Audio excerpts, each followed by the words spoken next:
It's time to rev your engines. The Syracuse Nationals proudly presents the Cavalcade of Cars, March 22nd through 23rd at the New York State Fairgrounds. The two-day indoor car show features all the classics, plus lifted trucks, Jeeps, motorcycles, and more. Cavalcade of Cars, CNY.com.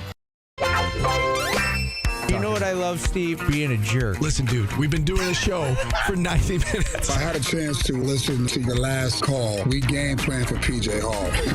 Uncle. I have a list of guys I would never hang out with. Your name is right on the top. Do you like the worst song bracket we're doing?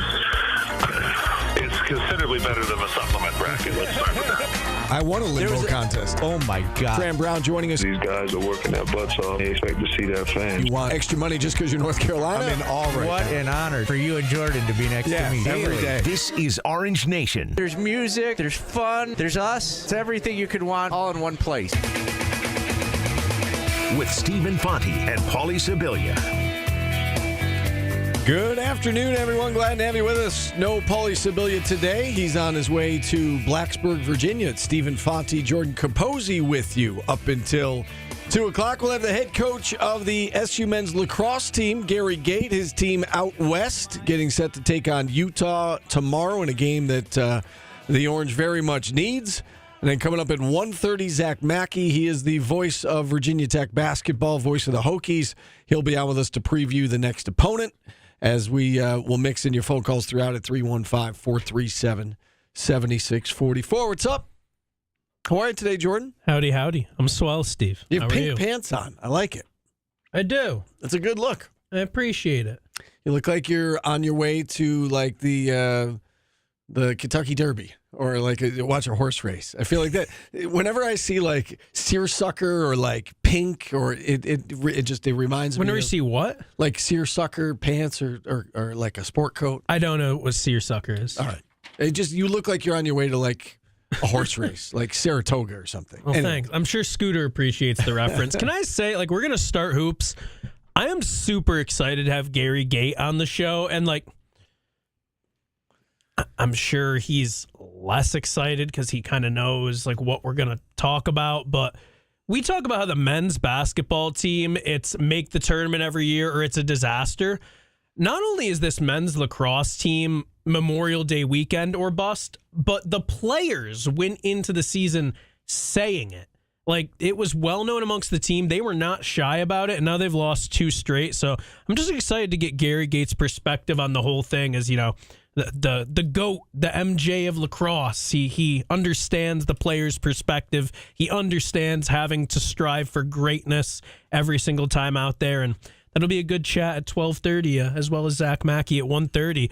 ESPN, they only have Virginia Tech at a 54% chance to win this game at home. Syracuse, could they go on a little mini run until they run into SMU? Well, and they've got Virginia and Virginia Tech both on the schedule left, and both those teams are a game ahead of them in the conference standings. So if they're able to, close this out with those 2 wins, like, even if you say that they lose to SMU, that would be 3 of your last 4 to close out the regular season, and you'd have a chance to move up. It's hard to say where you will land because there's such a logjam with there's 4 teams tied for 9th place right now. 2 of them SU loses the tiebreaker to in Florida State and Pittsburgh, and then they do have an opportunity though to make up some ground with Virginia and Virginia Tech, both a game ahead of them and both on their schedule. So we'll see how this whole thing shakes out. I think they've got I think tomorrow's a toss-up game with Syracuse and Virginia Tech, and I know SU has not played well on the road. Let's put it this way. They have not won on the road very often this year, right? They've got 2 wins away from the Dome. The Pitt game, they played well for, 20, 25 minutes and then just couldn't close it out. I don't think Virginia is as good as Pittsburgh, and not that Pittsburgh's a world beater either, but I don't think Virginia Tech is necessarily as good as the Panthers. So I think this is a case that, if they truly found something, Jordan, in this last game against NC State, let's see if they can go out and duplicate it. If they're able to do that, then maybe they can build some momentum going into the postseason. I'm interested to see that game because Virginia Tech, just looking at them, it's a team that has 10 guys averaging double-digit minutes.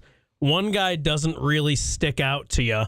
I mean, the whole narrative preseason was Syracuse doesn't have a go-to guy. J.J. Starling isn't a go-to guy. Like, you can look at this Virginia Tech team, and they really don't have one guy who jumps off the page. So I'm excited to see how the game goes, Steve. But I'm going to start with just a little question, and it kind of branches off of something from Coach Autry's Q Sports Talk Q&A last night.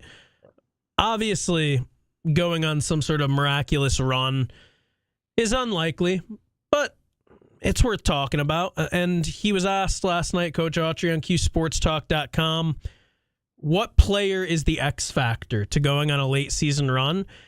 And I'm going to be honest, I was a little surprised by the answer and just kind of how he approached the answer. This is what Coach Autry said about the player who can be an X factor down the home stretch for the Orange. I mean, it's a couple of guys, but I think, we need, consistent production from Jair. I think he's a guy that, that can be, more productive and give us an extra lift. But I think collaboratively this team needs us, all play well. But I think Jair is the one guy that I think can X factor, difference maker for you. Yeah. I mean, we could be more consistent. Bad cut job on my part. The reason it's surprising is because, one, and I appreciate this, I feel like the gimme answer on that question is always Chris Bell. Tried and true, X factor, Syracuse, Chris Bell, he shoots threes.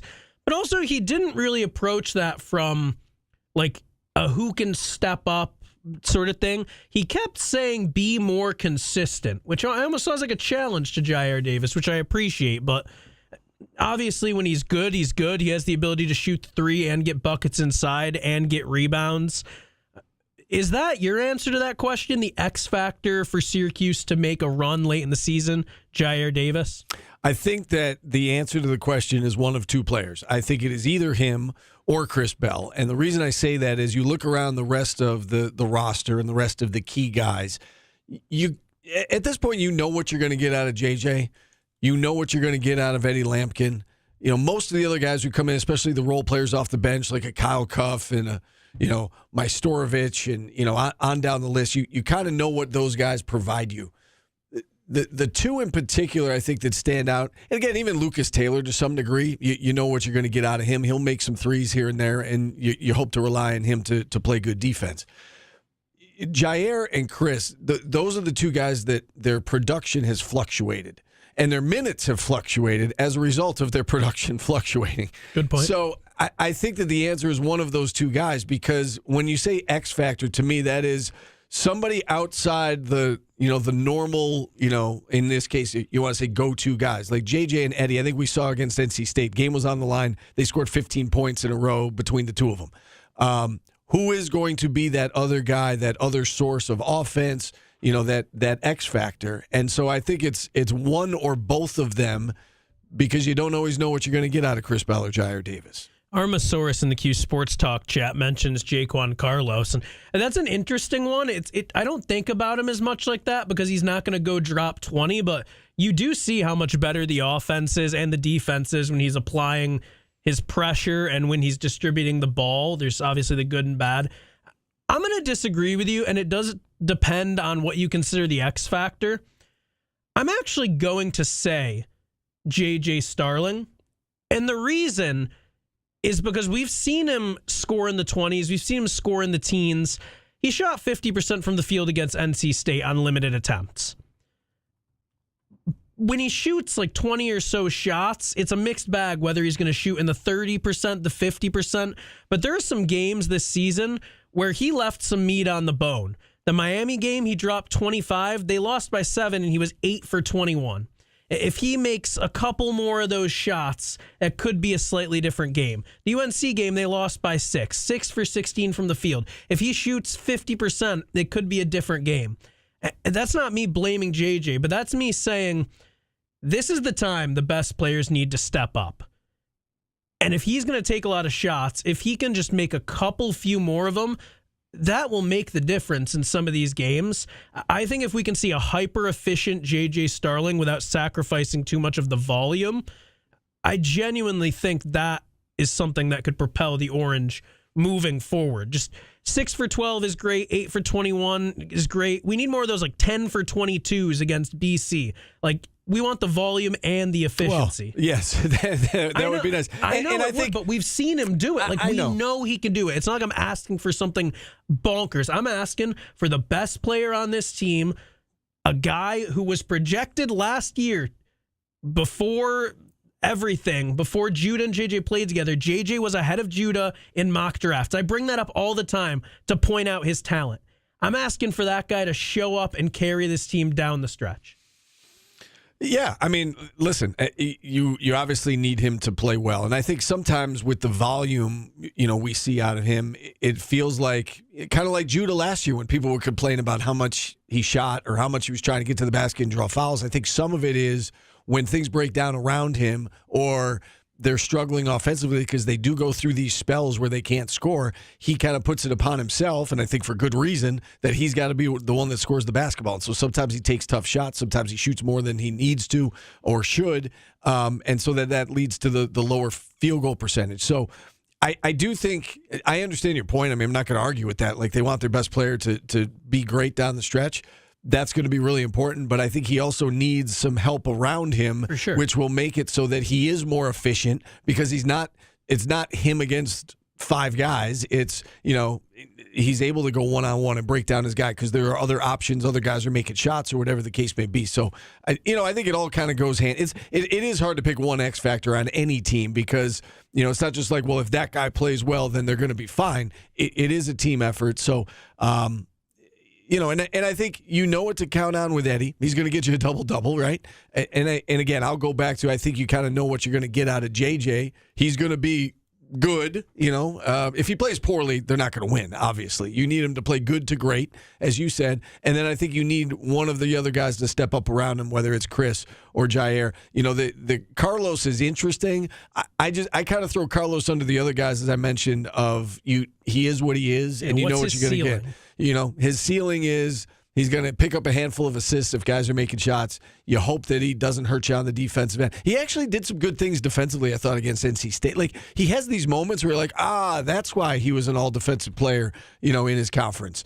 And then he has other moments like, the last possession against North Carolina where the game's on the line, they're down by 2, they need a stop, and Elliot Cadeau goes by him like he's standing still. Stay with me here because the wording of this is going to sound weird, but when Carlos plays defense downhill, if you will, he's good. When he gets sized up and he's backing up and just trying to keep a man in front of him, it can be tough. But when he's the one forcing the issue, applying the pressure, getting up on his man, he's good. He needs to play defense downhill, if that makes sense. And obviously that depends on what you're doing on defense. Are you pressing? Are you in the zone? Is the other guy are you leaving him open to shoot? Is it that sort of situation where he can't really press up because you want them to take the three? I like Carlos when he's playing defense downhill. That's my thought on his defense. Yeah. Again, I think you see him in moments where sometimes he can be over-aggressive, and again, I'll go back to that last play against North Carolina where he's pressing up on Elliot Cadeau 40 feet away from the basket, and Cadeau just blew right by him and had the easiest layup you'll ever have to seal the game. So, but I hear what you're saying. Like, generally, when he's able to deflect a pass or get a steal or force a turnover, on that next pass, it's because he's in your face and he's the one being the aggressor. He's the one applying the pressure. And again, I think that his defense has gotten better this year. It's just he is what he is. He's a pass first point guard, which again, that's not a bad thing. But he's going to need guys around him to make him look good. And I like Coach's answer. I think it's Jair. I think him or Chris Bell are the two guys. And to your point, they're going to need JJ to play really well down the stretch if they're going to go on a run. And you said a run is unlikely. I'll say this. If they win 3 of 4 to close out the regular season and win a game in the ACC tournament, I would call that going on a run. Right? For this team, if 4 or 5, they haven't won back-to-back conference games since the beginning of January. So, and they've done it once in conference. So I think if this team goes through a stretch of 4 wins in 5 games, I would say, for this team, that would be going on a run. Hey, leave that goalpost where it is, Steve. Leave that goalpost where it is. Let's go to James in Charlotte. He's kicking us off. James, how are you today? Great. How are you? We're doing well. What do you got? Good. I want to talk a little bit listened to yesterday's show about NIL and sneaker deals, and I kind of work in the grassroots basketball scene, so I hope I can shed some light on that a little bit. Yeah. Your top prospects, you're talking about your McDonald's All-Americans, maybe into your fringe top 50 guys in the country, who I know Syracuse wants to recruit. They're doing three ways with NIL coming out of high school. Number one being the NIL deal from the school, obviously what you guys are familiar with. Number two being a trading card company, whether that's autographs, memorabilia, whatever it is. All those guys are coming out with deals that include usually their rookie year in the NBA, whether that's their second year, third year, fourth year, fifth year of that deal, and then how long they stay in college.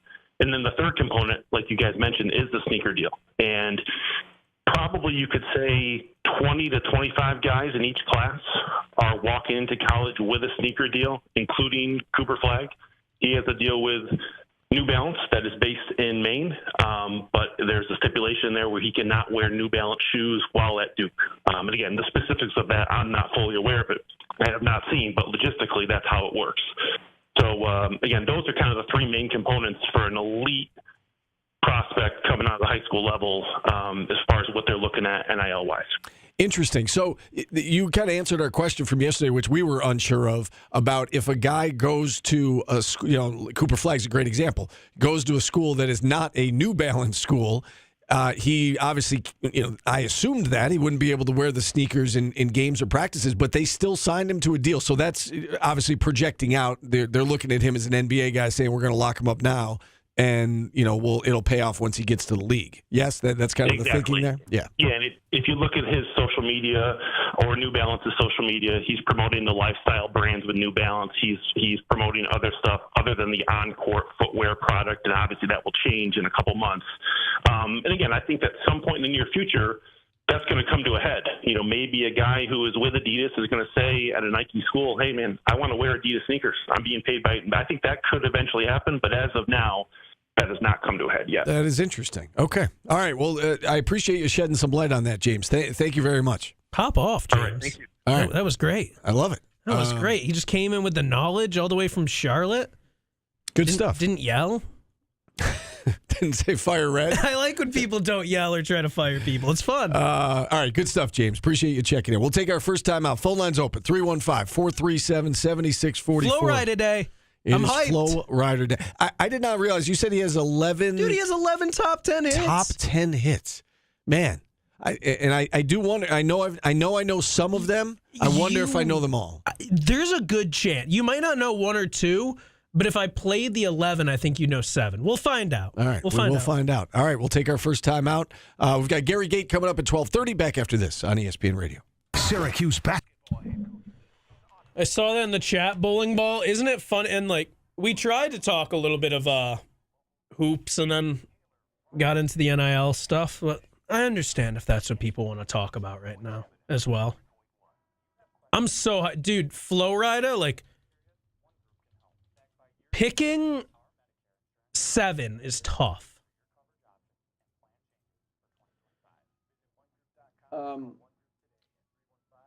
Kilobytes for 1 second.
All right, we're back. He could do VMAX.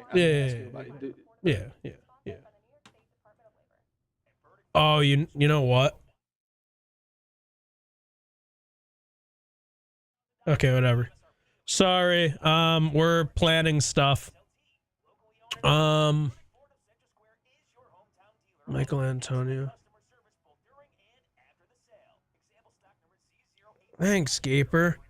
Yeah, you're right, Michael Antonio. It's a totally different vibe. Like, nobody's getting yelled at, so there's not as much going on in the chat. But at the same time, like, the wall is calling for my head much less.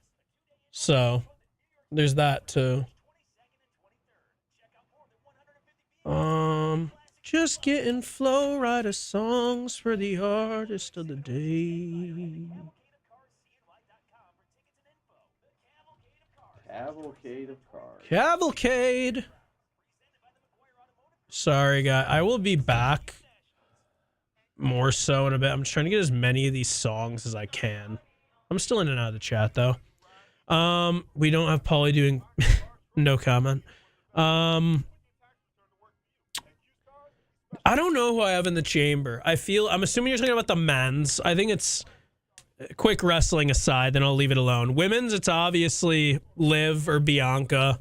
Men's, it's obviously, in my opinion, Punk or Cena. I don't think they give it to Cena yet, personally. I think Punk makes more sense. And I think they give it to Liv, but I could see Bianca having that match set up at WrestleMania. She has a little WrestleMania streak. Okay, I'm done. High school basketball playoffs have been Somebody was asking about birthday gifts. Kim got me this... like pullover sweatshirt type thing. You're looking fresh. Thank you. It's a nice green. It's like a good mix of like, it's not too dark, but it's not bright. It's kind of like Bishop Ludden green. Kelly green. No, not quite Kelly green. Darker green. Oh, I didn't figure out why it's Flow Rider Day. I'm going to assume it's his birthday because that's why it is every time. Birthday dinner, Kev, we did that on Monday because I had to work last night and my kids were only available, like everybody was available on Monday, so we did Monday. And we had Kim made pork chops with mashed potatoes and vegetables. It was very good. No chicken Infanti because we celebrate on Monday, LAers. The plan was chicken Infanti at Vito's, but Vito's is closed on Monday, so we had to make an audible.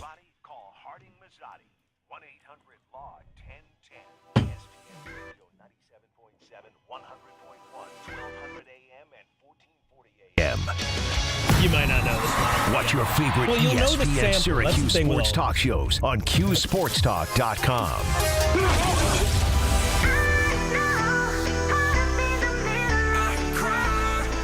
Flow Ride today on Orange Nation. Jordan Capozzi here with Steve Infanti. All right, Steve, moment of truth. I'm sure you know the song this originates from. Do you know the song? I definitely know the sample. Does that count? Yeah, I think I've heard this before. Yeah, I'm gonna say yes on this one. Okay, I've heard this. Okay, we'll start one for one. One thing you're gonna notice about Flow Rida is a lot of his formula is just taking other songs that were popular and kind of mixing them up a little bit, and that's okay. That's what the people do. I think one thing we have learned by doing Artist of the Day is that a lot of artists do that. When they find a formula that works, they go back to it. Yeah. Right? For what it's worth, it is Flow Ride Day because on this day in 2009, Right Round hit number 1 on the Hot 100 for the first of 6 weeks. Right Round, another one of them that comes from another song. You spin my head right round, round. Oh, okay. But he says right when you round. go Okay. down, but the real song is like a record, baby, round, round. The hook on that song was sang by one Kesha Siebert, don't know how to say her last name, who soon became a star under the moniker Kesha. Kesha with the dollar sign. Yes. Right? Yes. You're hip. I am hip. You're hip. All right. We got Gary Gait coming up in a few minutes, but I just want to briefly give some updates on the Syracuse players at the Combine because we got some stuff going on. I also will mention with the win over Pittsburgh last night, Syracuse women's basketball has qualified for the ACC tournament. You know, it's I'm just going to jump in for a second. Yeah. Pull up. It's funny how like the seasons have mirrored each other. Like the men and the women, they are so similar, right? Yeah. In terms of the fact that they've both struggled, they've both had injuries, they're both sub 500, they both were in danger of missing the ACC tournament. They both played what felt like a make or break game. They both played maybe their best game of the season in that game. They both led the entire way. Like Syracuse did not. The games mirrored each other. They got off to Syracuse men where it was 13-3. The ladies last night was 12-4, and they never trailed. And then they built a big lead, and Pittsburgh came back, cut it to 5 in the fourth quarter, and then they were able to pull away, and they won by 18. The games were so similar, and you're right. They've now locked up a spot, and they've got one game left. They close out the regular season at home Sunday against BC, and then it's on to Greensboro, and they'll play in Greensboro next week, and we'll have the games right here on ESPN Radio. Yeah, and here's the deal. If they beat BC, Syracuse, and then Virginia Tech beats Clemson, Syracuse is the 13 seed. If Syracuse is the 13 seed, that show will be during our game will be during our show on Wednesday. It will be the same thing if they win that game and play Thursday. So you can root for Syracuse and Clemson if you're rooting for us to have a show Wednesday. Okay. NFL Combine, dude. Fadil Diggs ran a 4.57. He did. That is crazy. Second fastest time in his position. Yeah, he went crazy with that. Oronde Gadsden, he was minus 150 on BetMGM to run the fastest 40 of any tight end. And that's today, right? He's running the 40 today, and then McCord and LeQuint are doing their on-field work tomorrow. Yes. I'll play one soundbite. I got a little from all of them. But Oronde's is the most interesting because he was asked about his play style and who he'd compare it to, and he gave a lot of answers, and the players are all pretty different. I try to, go after, a type of style of player, those dudes that, always find a way to get open even though they're not the fastest dude on the field. They're not like Xavier Worthy fast, but, they still, guys like Keenan Allen, like Devontae Adams later on in his career, Travis Kelce, Cooper Kupp, not the fastest guys, but, they always find ways to get open and create a lot of separation. I think that's interesting because I understand what he's going for, like good route runners who don't have breakaway speed, but I think of like Kelce and Adams and Kupp, for example, as like different types of route runners. Like Kelce uses his physicality more for the routes, where Adams and Kupp are just out cutting you. So yeah. But I like that he gave receivers and tight ends, obviously, for his answer, just to kind of subconsciously display his versatility. Yeah, obviously, he's talking about the speed aspect of it, and just still finding ways to get open. And we saw that at Syracuse, that he certainly found ways to get open and be an integral part of that offense. And I can't wait to see him at the next level. I think he's going to have a very good career. I'm excited to see all of those guys. I mean, I'm excited to see what LeQuint's ceiling is. I'm excited to see where these guys get picked. McCord's being discussed in the first round now. Yeah. He's apparently been the smartest, the best measurables for different categories of throwing the ball, like the spiral and whatnot.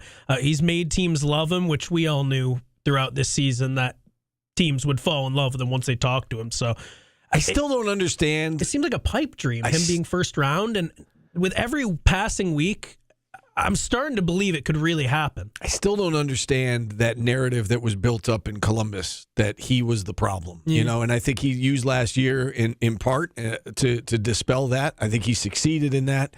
And I think that we're seeing just how good of a quarterback he is. I mean, we got to see it up close and personal for a year, but I think the NFL scouts and the nation is seeing just how good of a quarterback he is. And wouldn't that be something? I did a little bit of digging into the last time Syracuse had 5 guys selected in a single draft.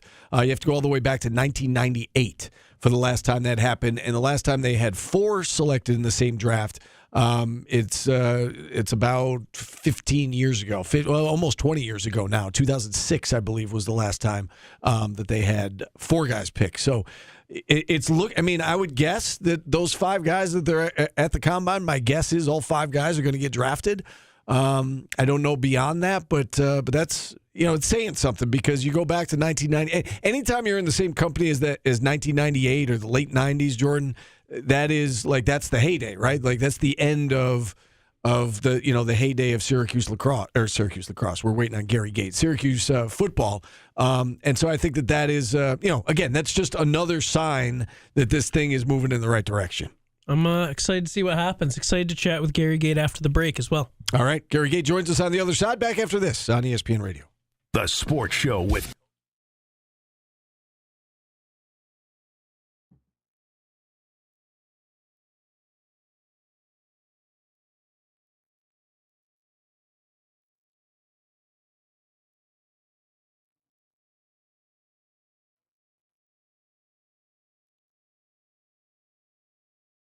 If we don't see anything in like a minute, I'll go out. I believe Brian has his number too. I've got his number. Oh, so yeah, worst comes to worst. San Diego Cuse, that sounds like the best problem to ever have. Your beagle fell asleep on you. Not to add one more thing to your plate, but can you send a VMix info to Tyler for that particular time that we discussed? Yes. And then he will handle it. Rad.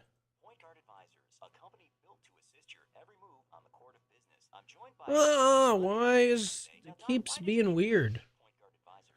I would love first round McCord. Like that would just be so cool.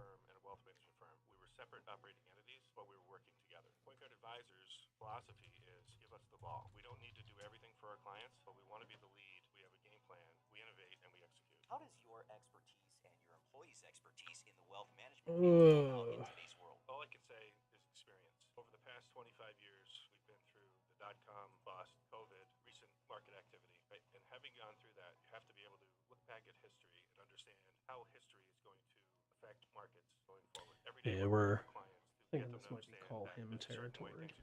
Play out. Inevitably, people make bad decisions in the short term rather than keeping an eye on the ball for the long term. Point Guard Advisors. Get the conversation started today at 370-9965 or visit pointguardadvisors.com. What's happening in the chat?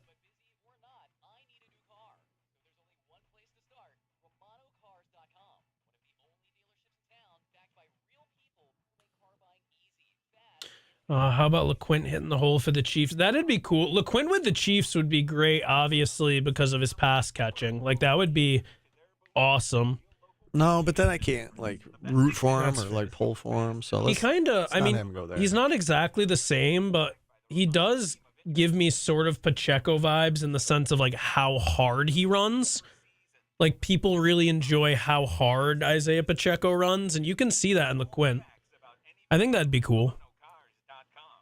Bills. The Bills don't need him. Who was it the Bills chatted with? Bills might need him. Was it Elijah Clark who I saw was talking with the Bills? See how this thing with James Cook pans out. Yeah, what's going on? Was it Brandon Beane who was like, we love James, but we'd prefer he shut his mouth. Yeah, right. No, he said keep it in-house, but...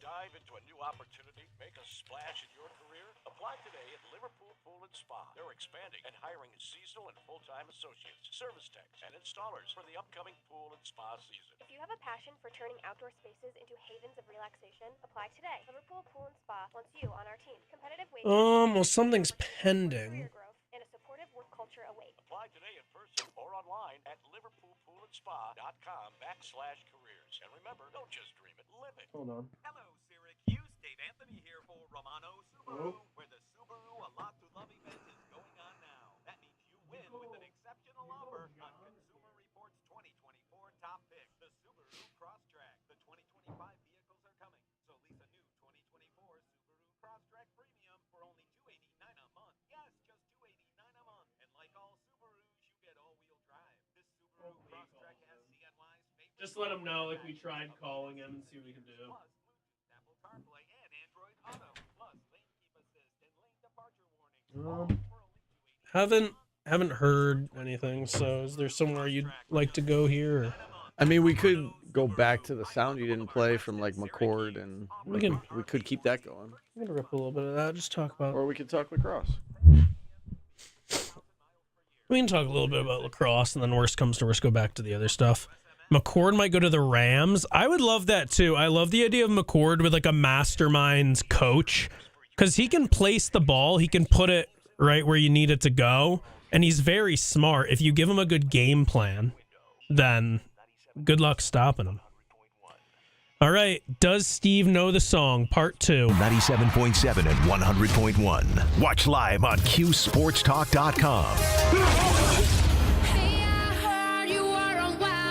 This song's dedicated to one Steve Infanti. Wild Ones. Yeah. By Flo Rida. This is Sia on the chorus. Flo Yes, Rida. I've heard this before. Yeah, two for two. Yeah, Steve's hip. I think I'm gonna have heard them all. I think so, because we're only going up from here. Yeah. And your favorite one is probably gonna be like second to last. My favorite one? Yeah. It's dedicated to officiating and the instruments that they use to so we are going to play it. We are playing it. Okay. Steve, do you not want me? No, it's fine. Do you want me to not play whistle, Steve? No, Flo Rida has enough hits. I don't have to play whistle if you don't want. I can play something else. No, it's good. I can play In the Air. Oh, hot damn, this is my jam. Put your hands in the air. Like, I can play that.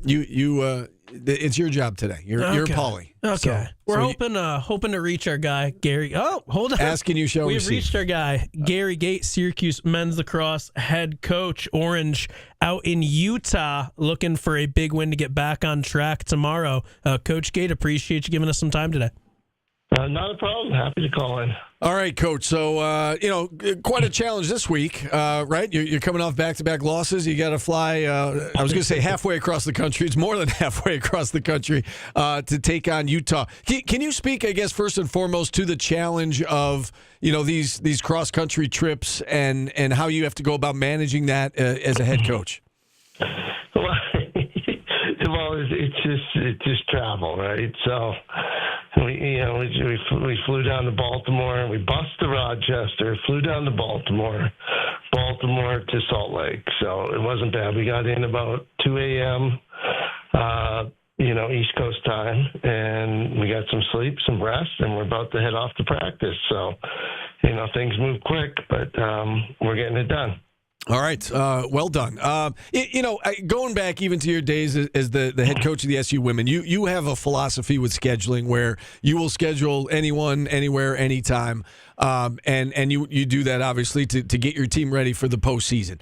Can you speak to how that helps you? I mean, so you're coming off 2 losses, but you're coming off 2 losses to really good teams in Maryland, at Maryland, and I think we all saw just how good Harvard is. How will these games, in your mind, help you for the month of May?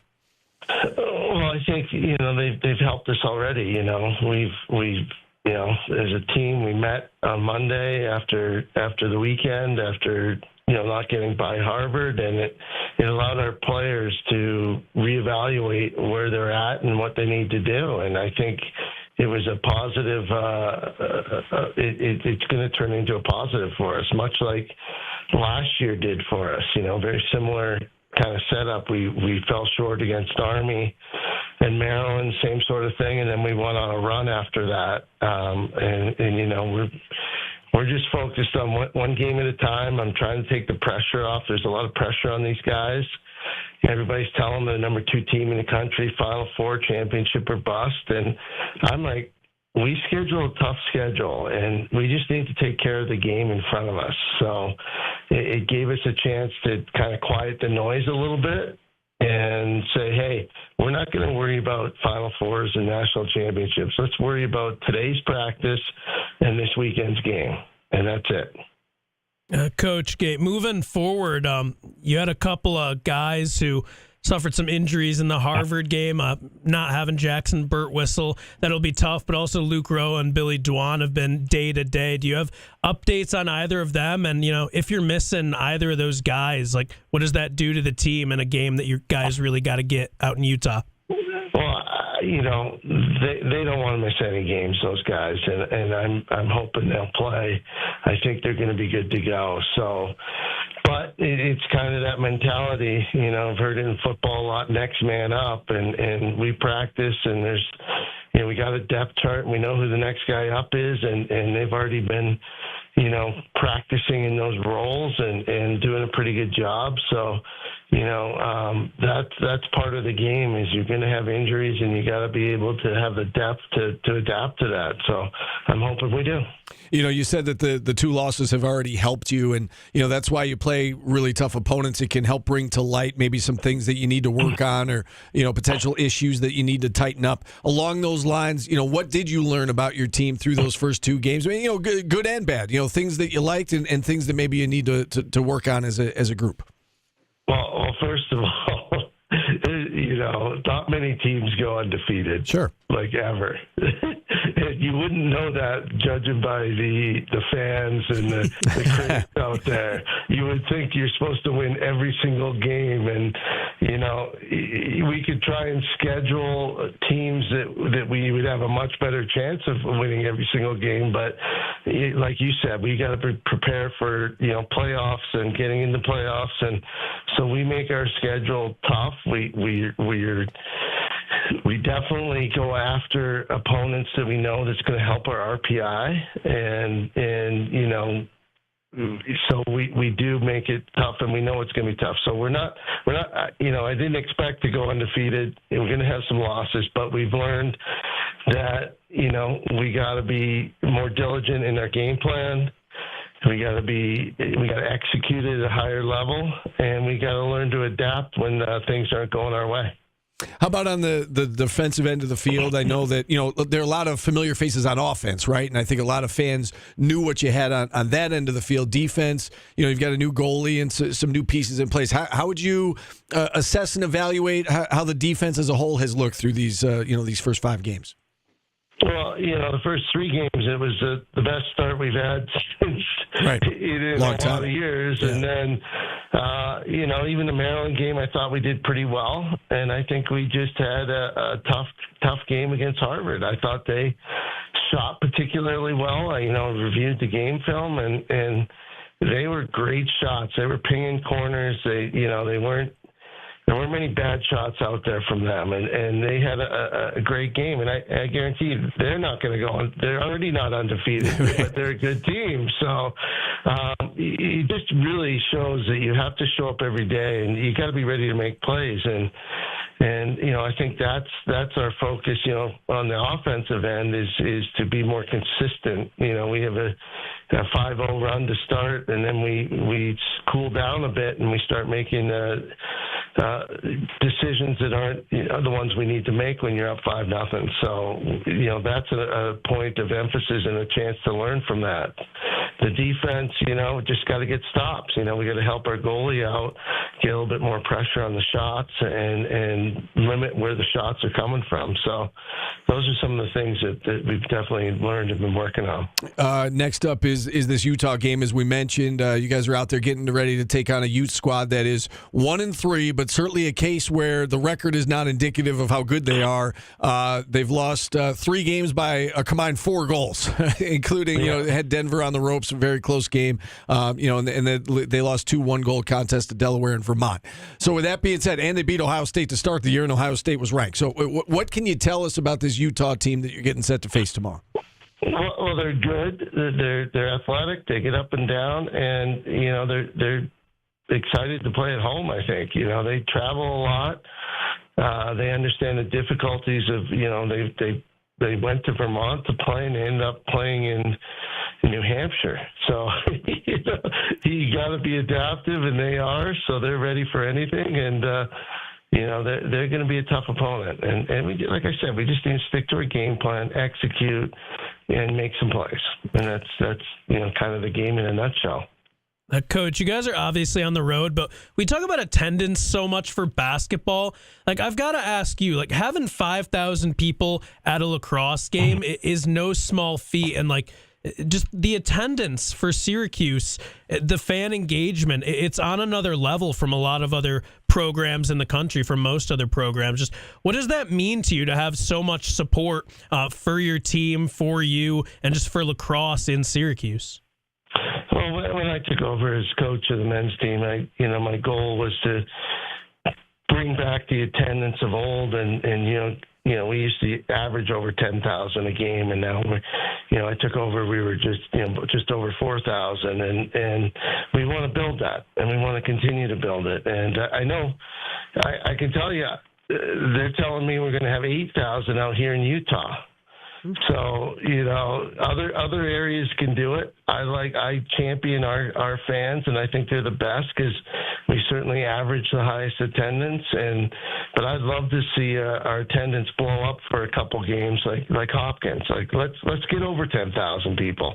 Why not? We used to be able to do it. So I encourage all those, if you haven't seen a game, come out and watch us. It's fun. It's exciting lacrosse. And that's a great segue, because I was going to ask you about Hopkins. I know that Utah's next, but we might not have you on this show next week, and that's the next big home game is Hopkins, and they're one of the best teams in the country. You guys could very well be one of the best teams in the country this year as well, and it's a rivalry that obviously dates back and was a heated rivalry when you were a player. Can you just speak to, I guess, what that rivalry not only means to Syracuse and Hopkins, but what it's meant to the sport of college lacrosse as you've grown the game now to the point where you're playing games in Utah and there's 8,000 fans at a game in Utah? That certainly wouldn't have been the case 20, 30 years ago. Absolutely, it's a tremendous rivalry, and I think lacrosse has developed lots of rivalries because of just over 70 programs in Division One, and so the top teams tend to play each other. So for years upon years, so we've created these rivalries, and certainly Johns Hopkins is one of them, and I think the guys get a little fired up and pumped up to play them, just because of the history, and they're the greatest program in championship history before the NCAA, and then we came along and we hold the belt right now for NCAA, but we haven't been there in a while, so we're both fighting to get back on top, and I think that's what makes this game so exciting. Preseason last year, everybody's talking, is Cuse back? Is Hopkins back? These are two storied programs that people would like to see at the top of the game. So we're doing our best, and we're planning on getting there. Should be fun to watch. It'll be a 2 o'clock start next Sunday, so a week from Sunday. It'll be March 9th, SU Hopkins inside the Dome. But first up, an afternoon affair. Tomorrow, 2 o'clock out there in Utah. Coach, we really do appreciate the time. We'll let you get off to practice. Best of luck tomorrow, and best of luck the rest of the way. I'm sure we'll talk soon. All right. Appreciate you guys. Thank you, and hopefully everybody shows up in the Dome next Sunday. Looking forward to it. Gary Gait joining us here on the program. And with that, we'll hit a timeout. We'll open the phone lines back up until 1:30. 315-437-7644. Back after this on ESPN Radio. Hey, this is former. All right, two things. One, Spatch and Louise, I'm sorry. I noticed your question too late. Second of all, hand up. That one's on me.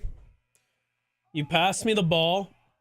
And you had said about, that's why you were talking about, because he was talking about, go ahead. What were you going to say? My question that I asked when you passed it to me was the equivalent of getting 2 baskets inside, running the offense, and then hucking up a 3 early in the shot clock, and I apologize. No. It was a flow killer. No, it's totally fine. The reason I pointed to you is because he said these guys are putting all this pressure on themselves. Everybody's telling them it's championship or bust. Everybody's telling them they're the number 2 ranked team in the country. And I thought you had said you wanted to ask him about that. So that's when he brought it up. When he brought it up, I was like, there's your spot. Well, that's what he kind of answered, because I don't know if it was then or later, but I didn't even think about it, because he had said that they were trying not to worry about it. I think it was that answer. It was that answer. Yeah, so I wasn't going to ask. I didn't know if you wanted to. I didn't want to harp on it, because he had said, and that was probably part of it too, because I didn't want to ask about that. But he was like, "We're not trying to think about it anymore. We're trying to go one game at a time." So it would have felt silly to ask. But no, as soon as I asked that question, I was like, I just hucked up a 30-footer out of the offense right now, and I apologize. I did, admittedly, I kind of wanted to ask him about McCool and Ippoliti, but I think I know the answer. McCool's the starter, and he was just playing a bad game, but they're 2 very different types of goalies, so I'm curious if they'd ever think of starting Ippoliti. But no, I do. I choked there. Thank you for giving me the ball again. And then I just took a 15-footer. I was like, let's ask about the fans. I loved his answer to that though, because he wasn't like, yeah, the fans are great. He's like, I want more.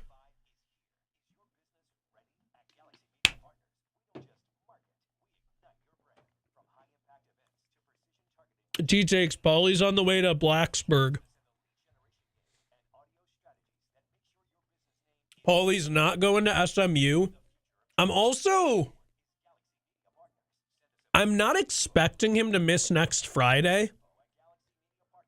Like, personally, I wouldn't think he would have to leave early to be there in time for an 8 p.m. game at Virginia, but I'm not sure how that all goes.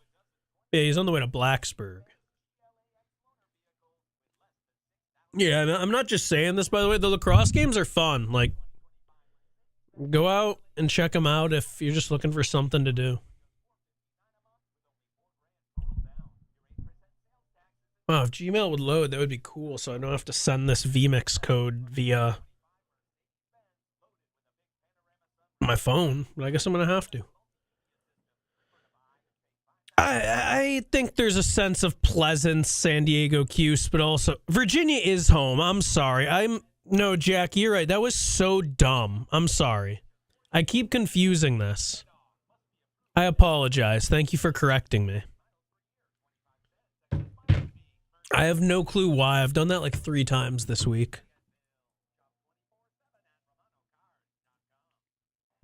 It's an 8 p.m. game, so yeah.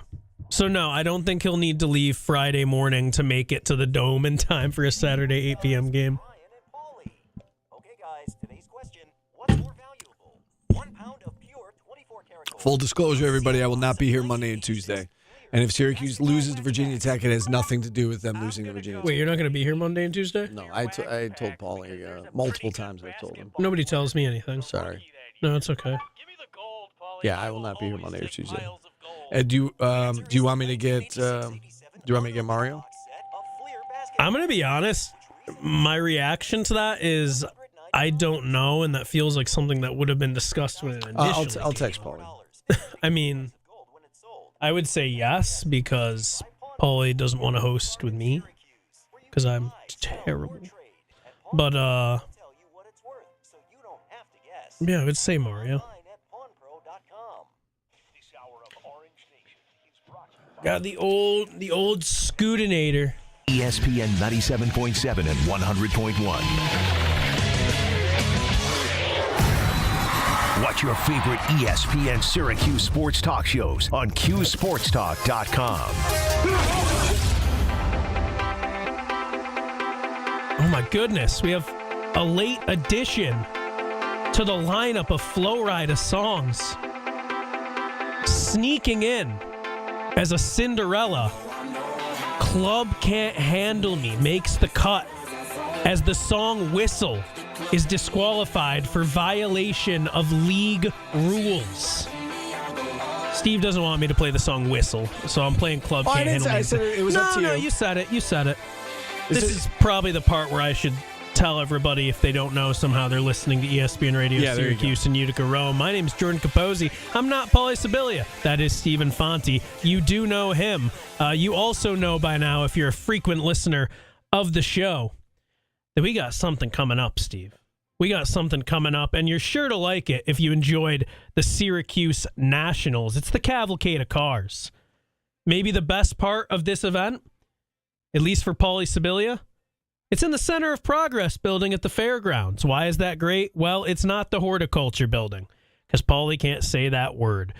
But yeah, it's creeping up. Less than a month away, the Cavalcade of Cars, hot rods, customs, classics, motorcycles. It's March 22nd and 23rd.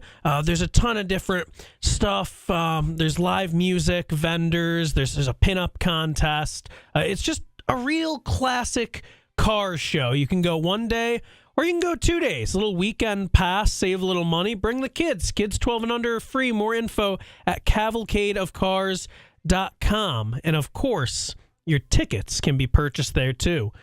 Put on by the same people who put on the Syracuse Nationals. It's not in the horticulture building. No, it is not. So if you go, just don't go there. Yeah, Center of Progress. Okay. All right, let's get a phone call in here. We'll wrap up hour number 1 with Scooter in Jamesville. What's up, Scooter? Jordan, Steve, how you guys doing? Swell, Scooter. How you doing? By the way, Steve, belated happy birthday. Thank you, sir. I was waiting, and Paulie let you off the hook because you brought up your back. But next time you have the SOS guy on, ask how many times he's treated chair yoga injuries. That'll be interesting to see if that's that common denominator. Getting everything set. I heard your beginning. If you're looking to horse race and future bets, you can get them at once a month. I told you. You're through to be Vernon. The two horses I'm leaning toward right now, of course, they got big prep race and one's the Fountain Youth this week, but Backwards back in town. He's able to run horses. He's got two horses, Christian Bull and Barnes. Those are the two horses there, so keep an eye on them when they go into the prep races. But in about a week, you can bet a future bet. The downer is if they don't run, you don't get your money back. But the thing is, they usually, especially if you think you're going to be a favorite, the odds are going to be a lot higher. Now you can get them in actually the day of the race. So that's the nugget if you're going to do it earlier. I got to cut you off quick, Scooter, because the reason we started talking about the Derby was because I'm wearing pink pants. Yeah, when you hit up the stone or the yellow brick or whatever for the big horse races, do you show out? Like, do you put on the pastel pants or maybe a hat, or do you just go in your everyday clothes? Well, everyday clothes, but my girlfriend every year gives me a Derby shirt. So last year was 150 and stuff like that. And one of my favorite horses is Zanata, so I got that for good luck and stuff like that. But I don't think pink pastel. I don't. It's just not my MO, I guess, right now. Fair enough. Looking to talk hoops, Scooter? Yeah, let's talk hoops.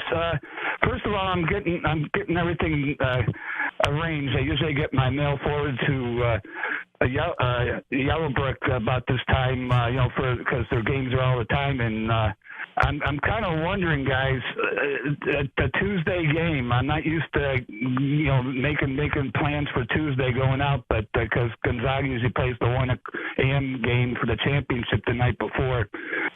You mentioned, you guys, it's a two tiebreakers, so you got two teams that basically. I don't think we thought Virginia was going to beat Wake Forest. I assume, right?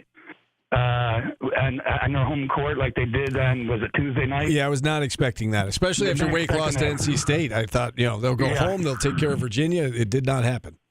And so the 8 o'clock game on Saturday might mean something for one of the teams. Amazing that it's Saturday 8 o'clock and somebody may have to play Tuesday. It's a quick turnaround.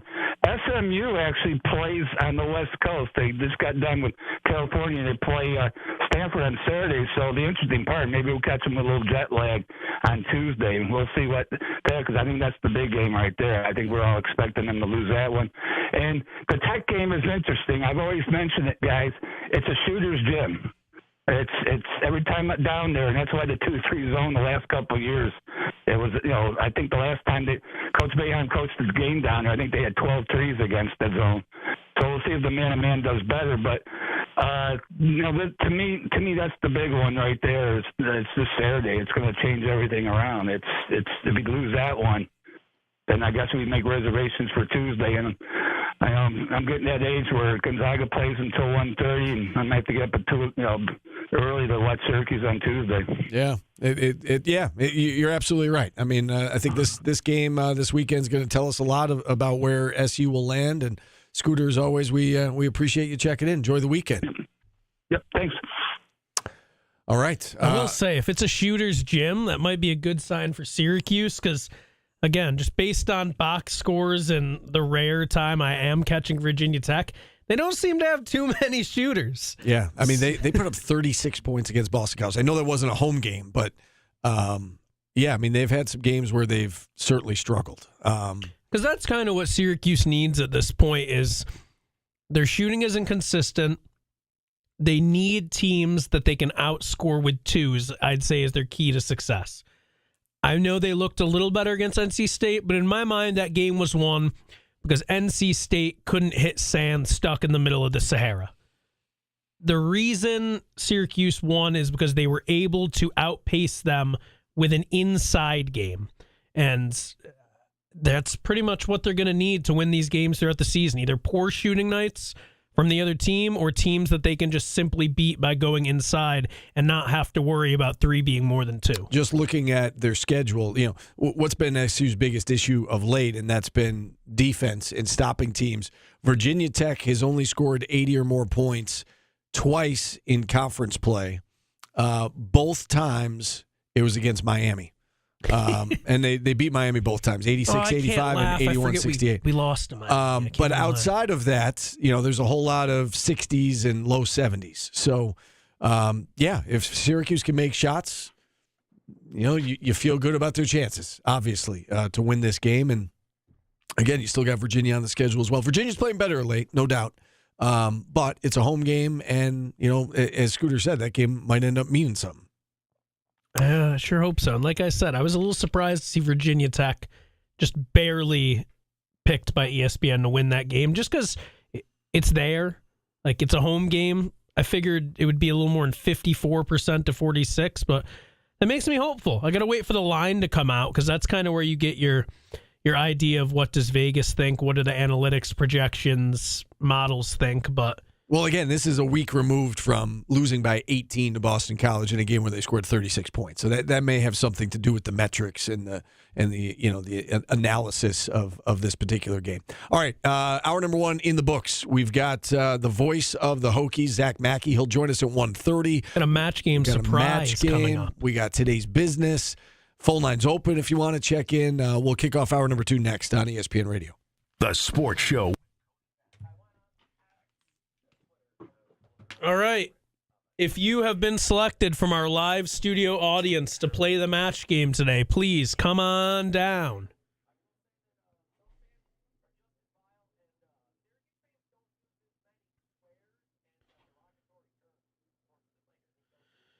NC State has been super cat the whole game, and I try not to harp on this too much because I know that we wanted everybody to win. That didn't make sense. I know that we want to celebrate Syracuse when they win and not just crap on the other team, but my takeaway from that game was NC State was terrible. Like, terrible. Like, how did they beat Wake Forest?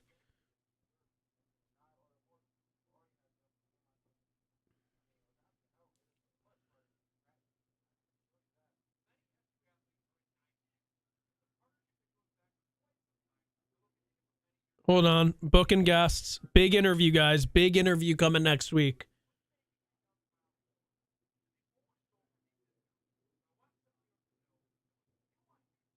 Massive interview. I appreciate that, Kev. Yeah, they are small, too. If you're small and you can't shoot, you're not really going to win. Also, did anybody else see the play where McConnell on NC State, he rose up for a jump shot, looked to the left to try to pass it in midair, and then aborted that and just went and shot it? Did anybody else notice that? Because I was like, oh my gosh, what does this guy think he's doing?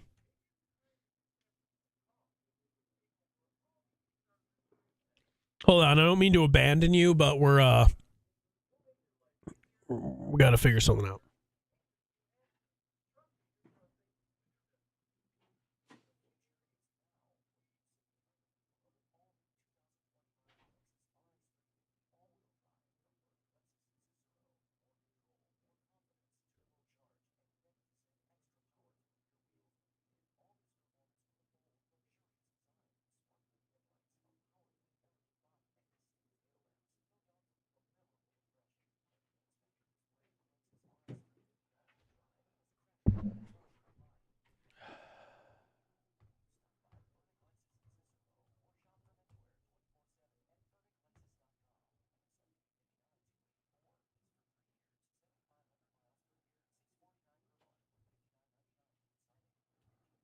What kind of bread is that? It doesn't look like white bread. Sourdough. Ooh. All right, we've picked from our live studio audience. What do I win? Oh my gosh, it's Brian Higgins. Why does it seem dim in here? I guess it's not. I blame Paulie. Paulie's effervescence is missing from the studio, and your general lighting. Could be.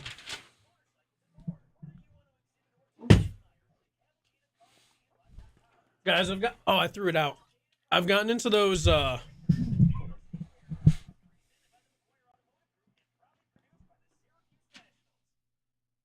the Alani New or whatever these are drinks. Really good. I'm not familiar with Alani New, Alani Old. There's like sugar-free energy drinks, and I'm sure they're not any better, but they don't taste like normal energy drinks. They taste more like juice. It makes me happy. And that's what matters.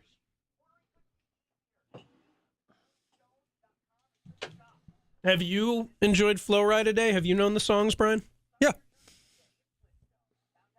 I'm confused at how the last one was like a late edition. Isn't that one of his more popular songs? Am I crazy? No? In fact, if I had just been going by Billboard, that wouldn't have been close. Oh? It hit number 9. Songs like Going Down for Real and Sugar, which won't make the cut, were higher than that. I found that very familiar. But I was surprised too, because Club Can't Handle, like that's, I think it was in like movies and shows and stuff a lot. I think that was part of it. Phil, about the Grimes and Ludden thing, I think it's unfortunate. Yes, we go. I think it was necessary, it sounds like. Bridgeport, And, I think it's been ESPN Radio.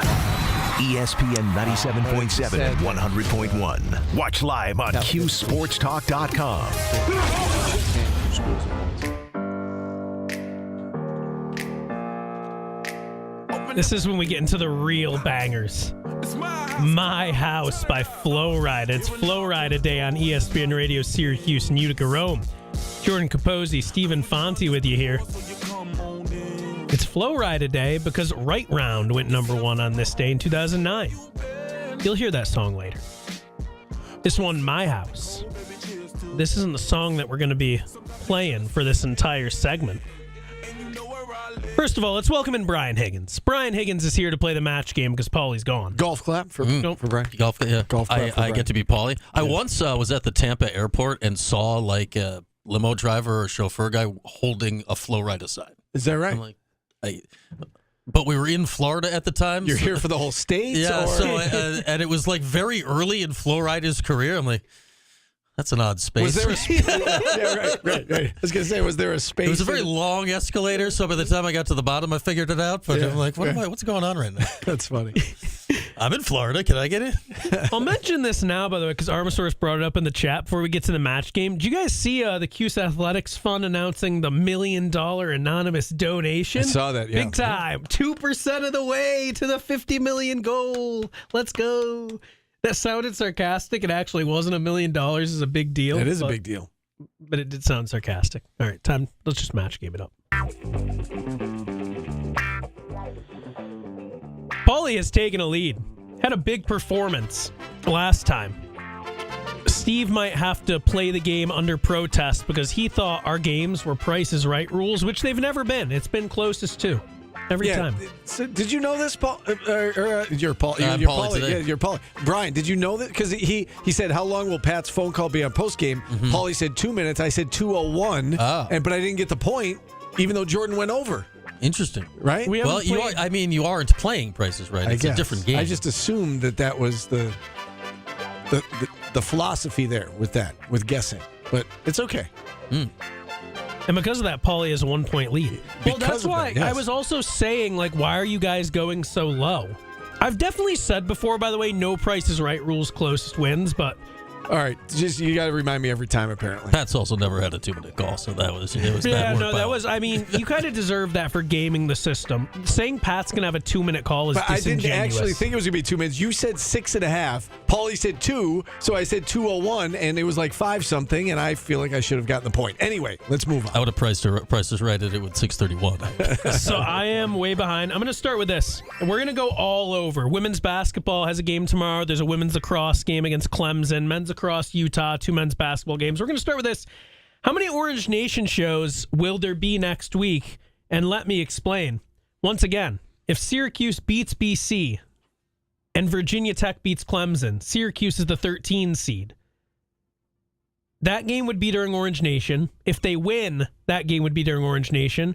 And if they win again, that game would be during Orange Nation. So what we're basically asking is, how many games is Syracuse women's basketball going to win out of their next few to end the season? So how many shows will there be next week? I'm going to say 4. That's a good guess. So you're going optimistic that they get the 13 and then they lose the first game. Yeah, I'd say I don't know how optimistic that pick was. Well, it means they're going to beat BC. Oh, is that how they need to beat BC to get into the 12-13 game? Is that the deal? I believe so. And Virginia Tech needs to beat Clemson. Okay. Well, based on the game times, I know there's going to be 5 3-1-5s next week. Come on, ACC tournament. What's up with that? I'll go 3. 3 Orange Nations. I'm going to go 5, but I'm going to blame it on Virginia Tech. I'm going to say they're not going to get the job done against Clemson. Okay. I've not studied the women's standings enough to know what I just picked. Same. It's okay. I picked him to win the 12-13 game. I know that. There we go. As I mentioned earlier, Virginia Tech's leading scorer averages less than 13 per game. So I ask you, in tomorrow's game, which value will be higher? Eddie Lampkin's rebounds or the points of whoever leads the Hokies in scoring that game? I'll take Virginia Tech. I mean, if somebody goes for like 16, that's going to be darn near insurmountable. Although with Eddie Lampkin, he's shown that he can get to that number. It can happen. Yes. This is more a statement of Syracuse's defense than Virginia Tech's offense. Virginia Tech. But Lampkin could still have 15. You totally could. I'm going to go Virginia Tech, too. The Syracuse SMU spread. Steve has reported that SMU is a great team. I don't know if I said great. You reported it. I said I think they're the next best. I just reported that you reported it, so it's true. What will the spread be for that game?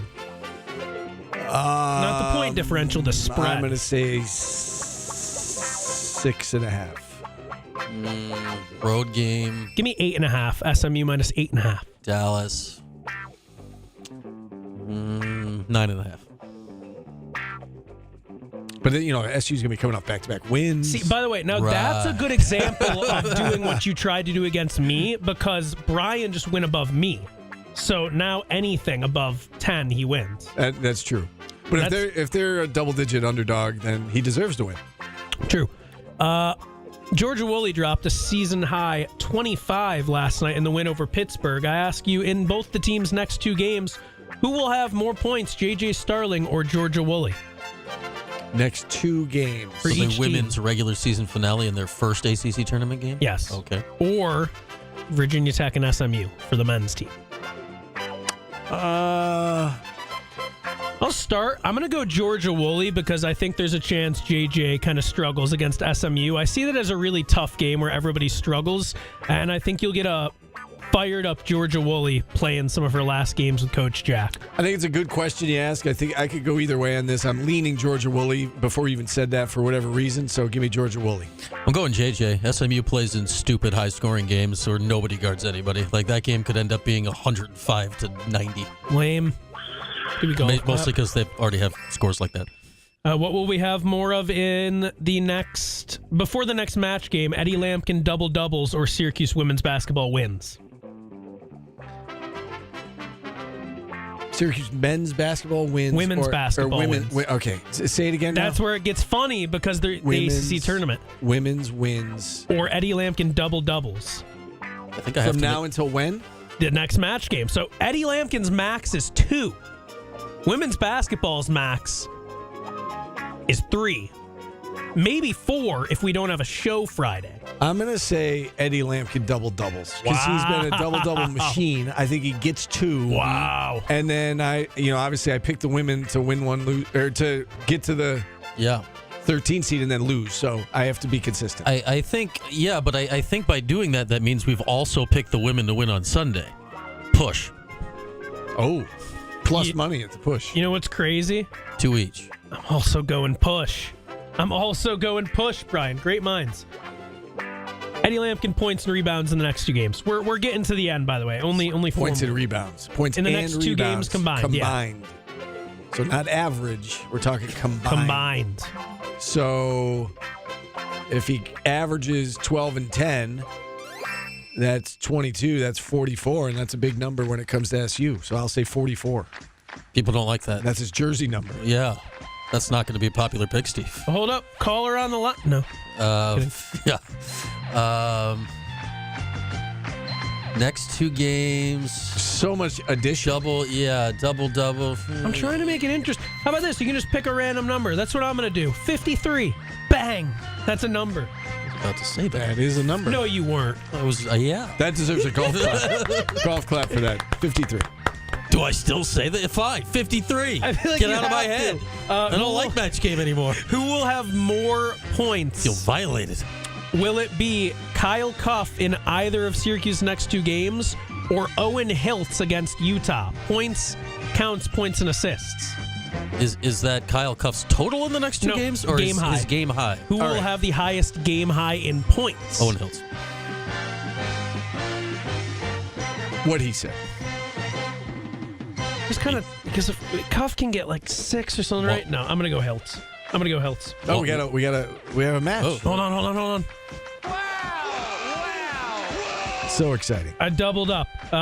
3 more. What total will be higher? Men's lacrosse's goals against Utah or the point differential in the SMU game?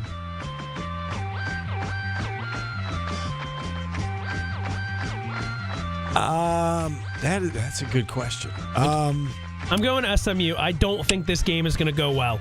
I do not think it's going to go well. I'm going to go goals against Utah. I mean, Utah's given up 13, 10, and 11. That Utah game, by the way, I know you talked about it, but like, do not sleep on that. They play close games. Like, that's going to be a good game. I'm going with Brian. I think goals. The men's basketball team has a habit recently of just covering random spreads. I think lacrosse has scored at least 15. Yeah. Who will have more wins, Syracuse men's basketball or both lacrosse teams? Women take on number 14 Clemson. I mean, I feel like that's a no-brainer. Is it the lacrosse just has 2? Yep. Okay. So 2 and 2. So I think they'll go 2-0, and I don't think SU's going 2-0. So give me lacrosse. Okay. Yeah, that. Man, we ran out of card sharks. We only have one more. I'm actually going to go push on that. I'm gonna be honest. Like, the women's team's lost a couple in a row. Clemson's not bad. Olivia Adamson, I don't know when she's gonna play again. So I'm gonna go with a push. And the last one, and this is tough. Put your thinking cap on. Will Syracuse men's basketball head coach Adrian Autry be fired before our next match game? Before the next one? Yeah. No. No, but only because that's what I've been told to say. Right. No. Thank you, Brian Higgins. Thank you, Brian Higgins. Back with today's business next on ESPN Radio. Syracuse basketball. Were you really thinking 53? Did I just like brain? Well, I was working through the low 50s. I'm like 52, 53, 54. Then you said 53. So I have no choice. That's wacky. Go with it. I was in that range. So get a couple of double doubles. SMU plays just stupid guys. Mustangs like to run.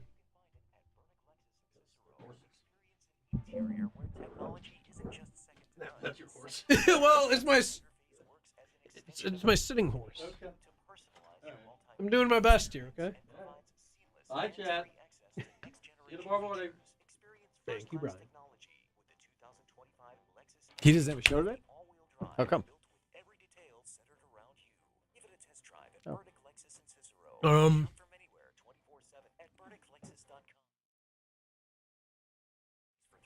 If you fire red, you lose his beauty.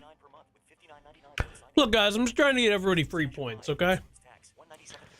$5.95 first payment, $7.95 acquisition fee, DMV extra, 25 cents per mile over 22,500 miles, valid through 3/3/25. I'm so excited for this year's Girl Scout cookie program. I set up 1,000 boxes. That's awesome. I'm kind of toast. What's really in a box of Girl Scout cookies? Cookies? You mean like you're tired? No, the match game. Oh. I'm toast. Yep, proceeds stay local. Fun camp, STEM, badges. I bet like you were tired. Oh, dude, I've seen Jack Cartwheel. I have seen Jack Cartwheel. I've seen that guy. That's awesome. One Up just announced a wrestling show. It's not with us. I'm very sad, but it still looks like a cool thing.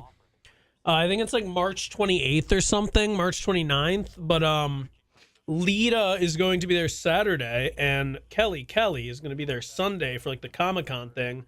And then like Billy Gunn's also going to be there, and a couple others who I'm forgetting because they're not Lita or Kelly.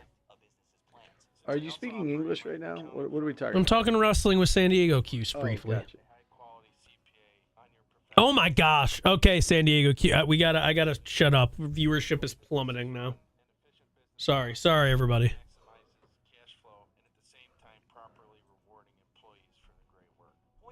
Yeah, right. LA Orange. Do.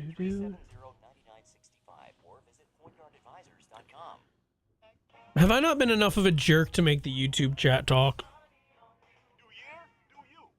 You're all idiots. I can't do this anymore. Steve, I think I'm going to lose it.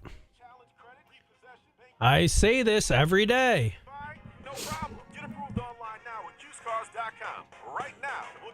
Who cares if the seats are blue? All right, somebody comment.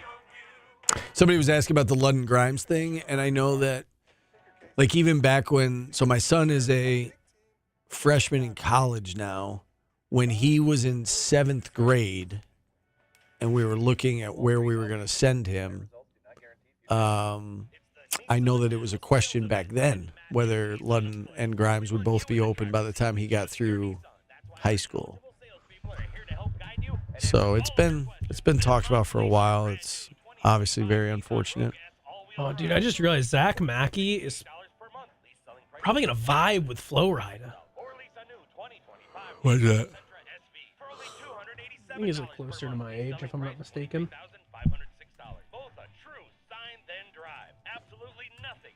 Why didn't we get what's his name? Gino. Gio. You're right. I could have gone Gio. I could have. Oh, I don't care. I was just kidding. No, I like getting Gio on. Honestly, I really do. Zach came to mind.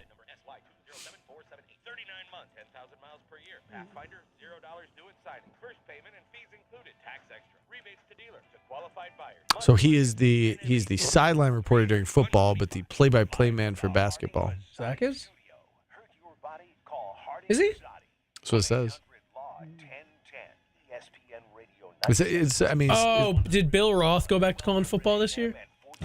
I'd have to look that up because we'll see. I mean, you're probably. Watch your favorite ESPN Syracuse sports talk shows on QSportsTalk.com.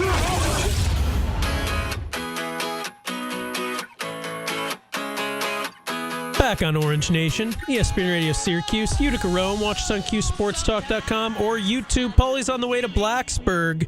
Jordan Capozzi here with Steve Infanti. Do you have a good feeling about tomorrow's game, Steve? Do you?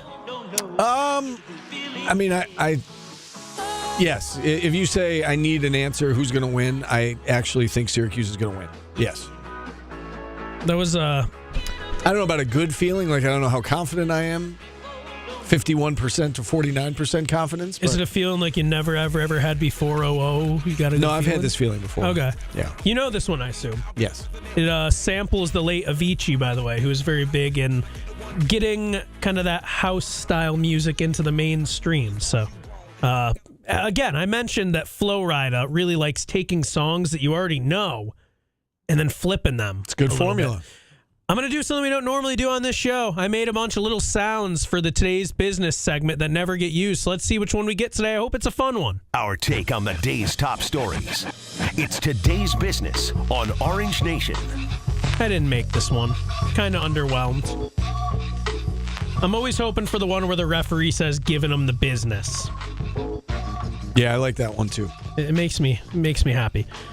Anthony Edwards, Wolves star guard, who doesn't want to be the face of the NBA but has a great commercial line, picked up his 16th tech, 15th and 16th in last night's game, and therefore, unless one is rescinded, will have to miss tonight's game against the Utah Jazz.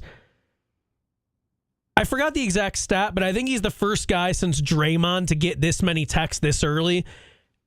Do you like that rule that if you get a certain amount of text, you have to miss games? And I think you're going to say yes, and very on par. Yeah, that's right. I said it. You're squinting at me. You know why I'm saying it. You don't like Russell Westbrook because he's demonstrative and whatnot. But thing about the league is we want to watch the star players play. Is it fair to punish the fans because they have temper tantrums? Just fine the ever-loving bejeebers out of the players and let them play. Now that I've answered for you, do you like the rule? What exactly is the rule? How if many you get do you have? 16 techs in the regular season, you miss a game, Yes. and then you miss a game for every tech after that. Hang on. Think about what you just said. If you get 16 technicals, like it's not like 5.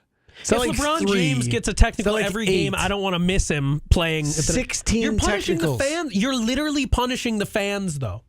Well, that is true to some degree, but what is the deterrent then? Because Anthony I Edwards, just said fine him ridiculous amounts of money. so fine him his game check anyway, but he's allowed to play for free, essentially. Fine him more than that. I mean, for Anthony Edwards, a game Make check him play in the is All-Star game. Give him a quota of rebounds he has to get in the All-Star game and make him actually work during it. That's your punishment. You have to try in the All-Star game. No, I don't know, but do you think he cares that much about missing this regular season? I understand the whole point is the games will be later in the season and they'll be crucial, but clearly he doesn't care enough. I think you just have to make the fines more. But I don't think it's fair somebody who's going to a freaking Utah Jazz game. You deserve an award in itself for just going to that because Ant is their favorite player. They already have the tickets, and now they're not going to see him because he got tax. Like, that stinks. Yeah, I don't know what the answer is because, like, 16, you shouldn't be getting 16 techs in a year. And, Luka is another player that you see it all the time, and he drives me nuts the way he treats the officials and the way that, he got in his return, or, his first game there against Dallas, he got a technical, 5 minutes into the game. Dude, it was 2 minutes. Yeah, whatever it was. So quick. Yeah, it was very, very early. It was 9 to 5 or something when he got it. I don't know because I don't know what the deterrent is. Yes, I like the rule in that there should be some sort of punishment for these guys if you get to a certain level. I don't know what Anthony Edwards makes per game, but that you would hope is going to be a deterrent for him to not get any more technicals if he loses a game check. So I don't know what the answer is because you're right. It does end up hurting the fans. And I tell the story all the time about my son was a huge Lonzo Ball fan. When he was playing with the Lakers, we went to Toronto specifically to see Raptors-Lakers and see Lonzo Ball, and he didn't play. And it was, we still had a good time and whatnot, but that was the whole reason that we, and we had bought the tickets 4 months prior. So I get it. I get what you're saying, and it's a fair point what you're saying, but I don't know that you could just let these guys get unlimited technical fouls and there's no recourse. Fair. I'll be very quick. This is a semi-kicker, but it's sports-related. Dateline. Manchester, England, I think. Manchester United's manager has announced that he will punish a player. His first name's Alejandro. I don't care about the last name. You don't either. You care about the punishment. After he was subbed out of the game, he walked immediately into the tunnel. That's bad attitude. His punishment? Paying for an upcoming team dinner. Why is this notable? Manchester United is in a lot of debt. Most recently highlighted by a news story that came out recently, sharing that everybody but the first team of their men's club is only getting soup and sandwiches for lunch as a cost-cutting measure.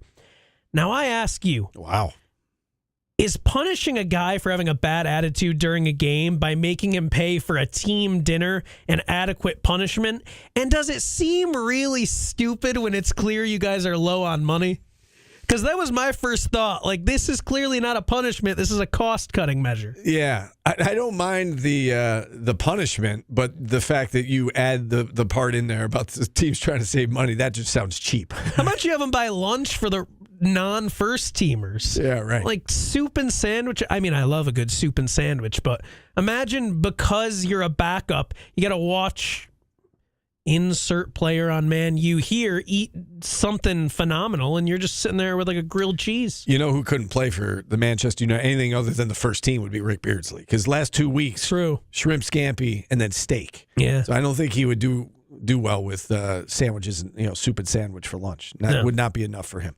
That is today's business. Is brought to you by Grossman St. Amore. For more info on how they can help you and your business with the financials, go to gsacpas.com. All right, coming up next, we've got the voice of Virginia Tech basketball, Zach Mackey, joins us on the other side to preview tomorrow's matchup with the Hokies. We're back after this on ESPN Radio. That is a great question, Spatchin. Rick Beardsley's cholesterol. Whoa, sometimes I get a good feeling, yeah.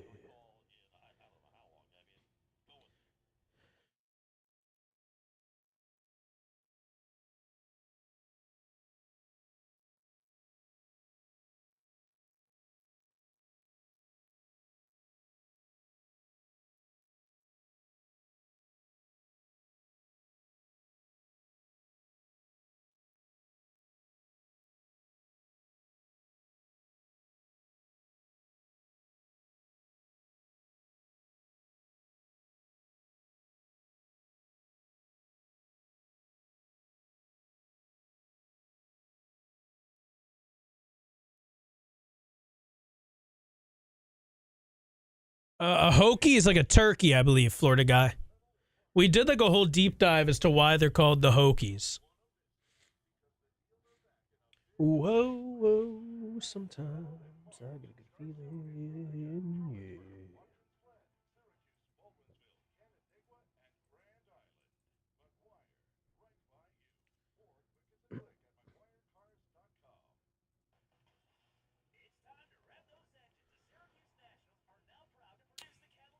So as we kind of mentioned, guys, no Brian today. So if you're looking for your daily dose of sports talk to wrap up your week, might I suggest Newhouse Afternoon coming up next. Jacob Charno, Ari Feinstein, and Maria Wainscott. And then the sports show with Cody Mack coming up right after that. I don't see why we can't ask about it, San Diego Cuse. I don't know how much he'll be inclined to say about their NIL, but I don't see a reason we can't ask. Ask about Virginia Tech's NIL? Yeah. I mean, at bare minimum, I guess, we could phrase it as like we're talking a lot about NIL as a reason for the down season up here. Are there similar conversations down there? Like, rather than just being like, how much money do you guys have? Give us some money. I'm going to shake you down for your NIL money. Do you guys see Texas A&M? They signed this crazy deal with, like, Playway Sports or whatever to replace Learfield. It's like 15-year, $515 million, but some of it's earmarked for NIL. That's crazy to me. Like their media rights deal, some of the money's going to NIL. Very smart, but like just nuts. But it's just an example of like getting creative as a way to get like money. Like it feels kind of grimy, but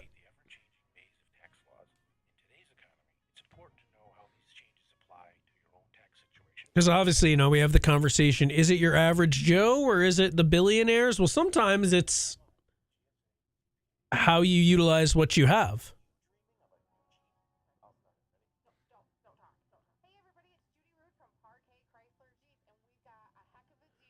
They've lost 5 straight home games. Virginia Tech. Like Scooter said, it's a shooter's gym. The other teams might be better shooters. I mean, they've been the good teams, like, for the most part. Lost to Clemson, SMU, Louisville. Wake. Is Wake a good team? I don't know. I don't know. I think those metrics were right at the beginning of the year where we were like, that feels a little low, their chances to make the tournament. And then yeah. Also, did they, Virginia, did they end up losing that game to Virginia or winning the other? So like Wake, dude, they're just falling apart. Semi out of nowhere. They do have Duke left on their schedule, so that's like their one thing. Yeah, so that's a chance to get back on the right side. That should be an easy dub.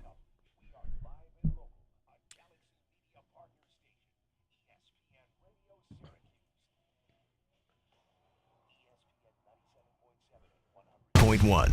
Watch live on QSportsTalk.com.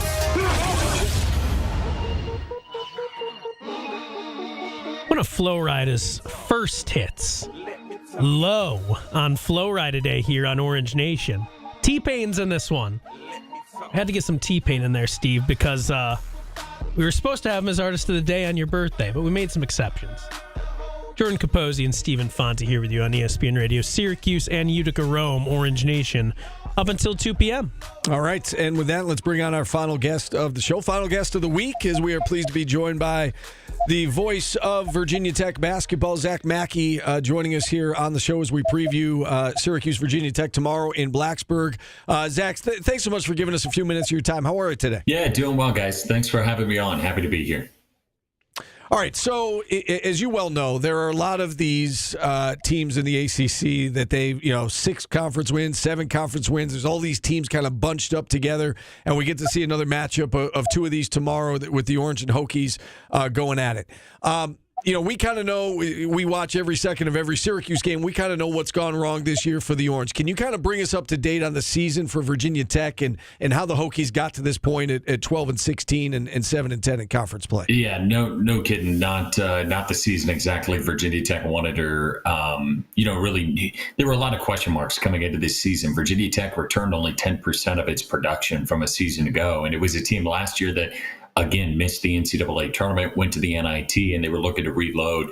Got some new faces.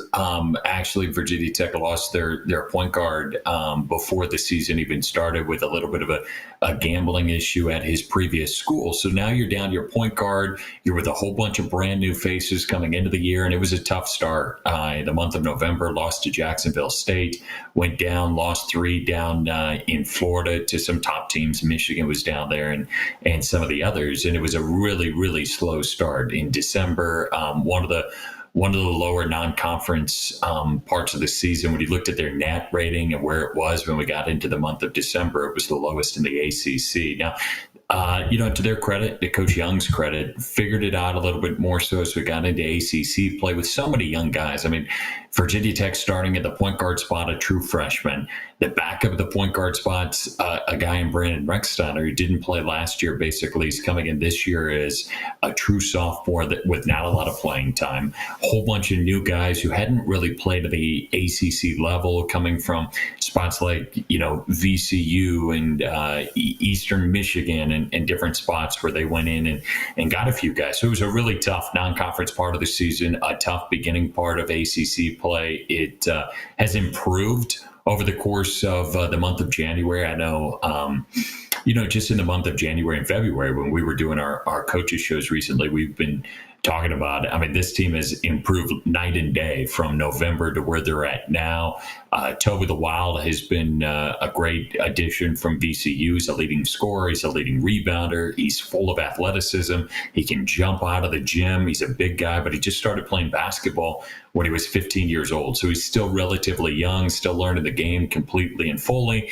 And, trying to use all those pieces together. Elijah Poteet is one of the returning pieces. He's one of the big focal points in terms of production coming back. He wasn't the guy last year. Link Kidd was. Link Kidd's now at Miami, but Elijah was his backup and played a lot of minutes. He's the 5. He's starting down inside. He unfortunately had a knee injury against Miami. Didn't play in the second half of that game. Did not play against Louisville, but we just had our coaches show last night. We got to talk with Coach and visit with him, and it appears that he should be in the lineup tomorrow against Syracuse, and that will be a big bump for Virginia Tech. But it's a really young group. They're still at this point, learning how to play together, how to get it all together, and have so many young faces, so many underclassmen that are getting opportunities and minutes here for this team. We talked to a lot of the coaches on this show, head coach Adrian Autry and his assistants and some of the players, and everybody keeps coming back to what a difficult place Blacksburg is to play in and Castle Coliseum. And I look at the results from this team. They've lost 5 in a row at home. But mostly the good teams. Louisville was on the list, SMU, Clemson. Can you speak to, I guess, their home struggles? They haven't won a home game since early to mid. I guess it's mid-January. What's going on with this team at home? Is it just a case of playing good competition, or are they just not playing well inside their own building? It's bizarre. It's really weird because, especially the last couple of years, looking at the ACC as a whole, just how much of an advantage it is to be at home and what those winning percentages are for these teams when they're at home. And this team has won more road games than Virginia Tech has since the 21-22 season when they won the ACC tournament, went to the NCAA tournament. And I asked Coach about it. He said, I think these guys are just too naive to even know exactly what's going on the road, with such a young group and just guys in different positions and that. They've won 5 road games now. I think it's a little bit of a mix of both. I don't think they've played their best games at home at the end of the day, and I don't know why that is. But they also have ran into some juggernauts and some good teams, and they're going to finish the home season with 2 teams that are ranked higher than them right now in the standings in Syracuse and North Carolina. So they're not going to have an easy task here for these final 2 home games. But it's hard to be able to pinpoint it. They just turned over the ball way too much here at home. I don't know if it's with a young group. You get so excited and so built up, and you're playing in front of, some of your former or your students and your friends from class and different things that it gets you wound up a little bit too much. But it's hard to be able to pinpoint why those home struggles have happened this year. Zach, you mentioned how it's a young team. It's also a team whereas Syracuse doesn't exactly have as much depth with injuries and just guys not playing as well as we thought. There are 10 guys on this team who average double-digit minutes. What has that done to help the team this season, but also how has that kind of hurt the Hokies in terms of, continuity, finding the right lineups? Just how have all those different guys playing so much worked into what we've seen from the team this year? Well, on the downside, this has been one of the most turned over teams that Coach Mike Young has ever coached in over 30 years as a head coach, and one of the most Virginia Tech has ever seen. The Hokies had 22 turnovers against Louisville just a couple of nights ago. And granted, I think maybe the more impressive stat is that they had 22 turnovers, were without their starter, and were within 5 points of the number 19 team in the country, Louisville. I'm not quite sure how still, with 10 less possessions and, finding a way, I guess, down the end to be able to will it out. But that's been the hard part, is getting that continuity, turning over the basketball way too much. Now, much like a lot of other teams that I've talked to in the ACC and that we see, the illness in the month of January to February, the flu, and mainly February, I'm talking about the flu and cold and all that, has been unprecedented, I feel like, this year more so than ever. So there's some guys that are still trying to get back to 100%. On this roster. I think that's forced Coach Young to go a little bit deeper into his lineup at times, especially these last couple of weeks with the illness going through these teams and this team, Virginia Tech in particular.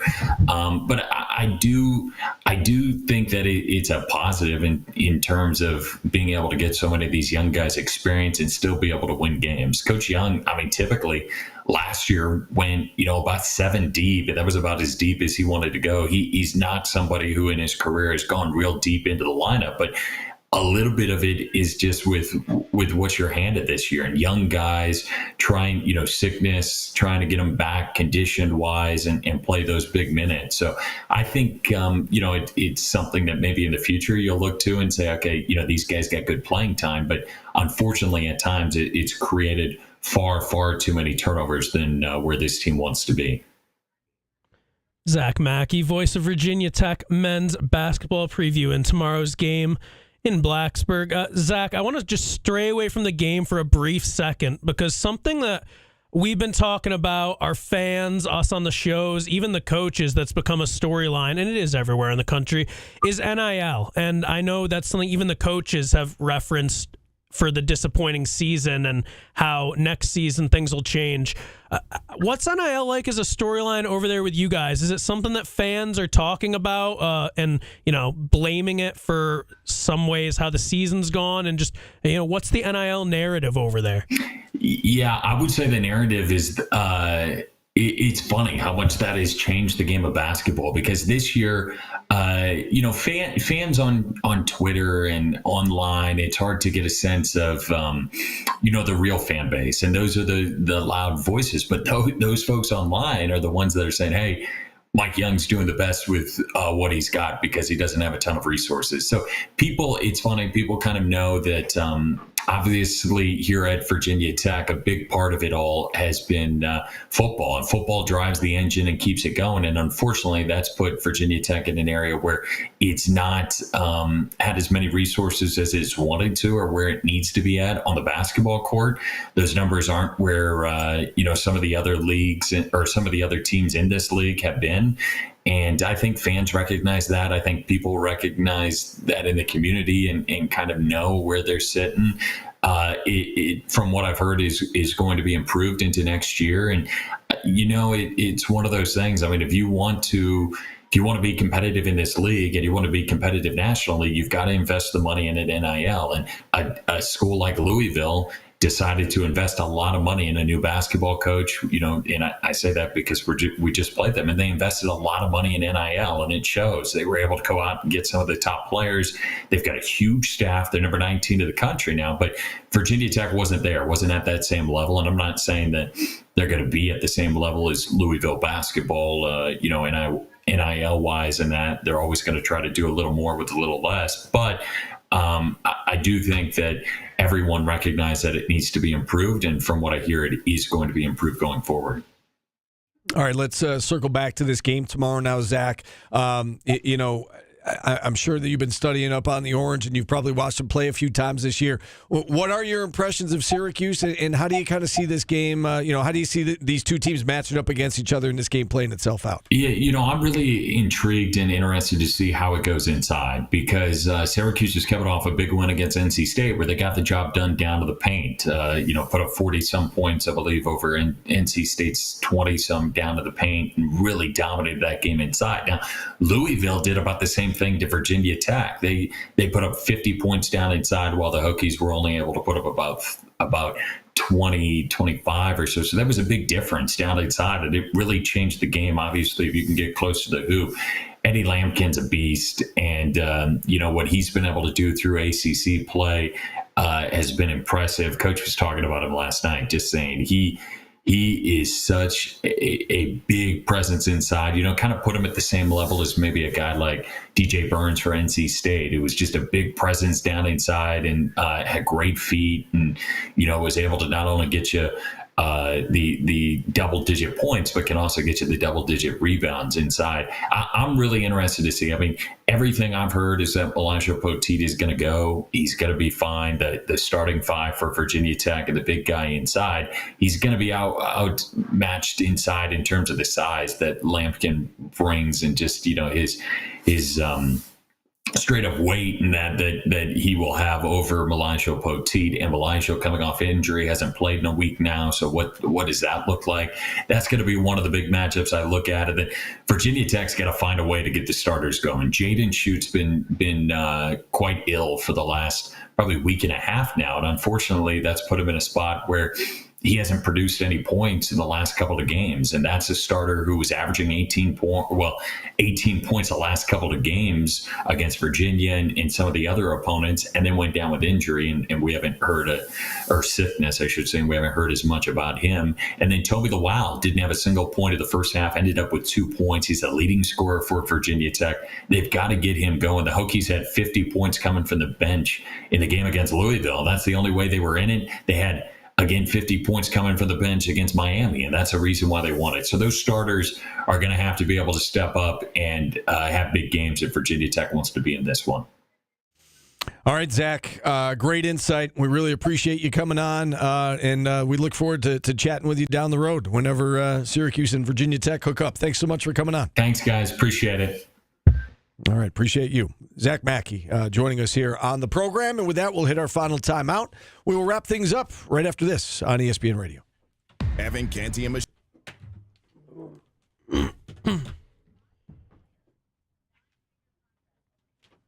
Boom, boom, boom. Thanks, Poppy. He's got That voice, man. Great voice.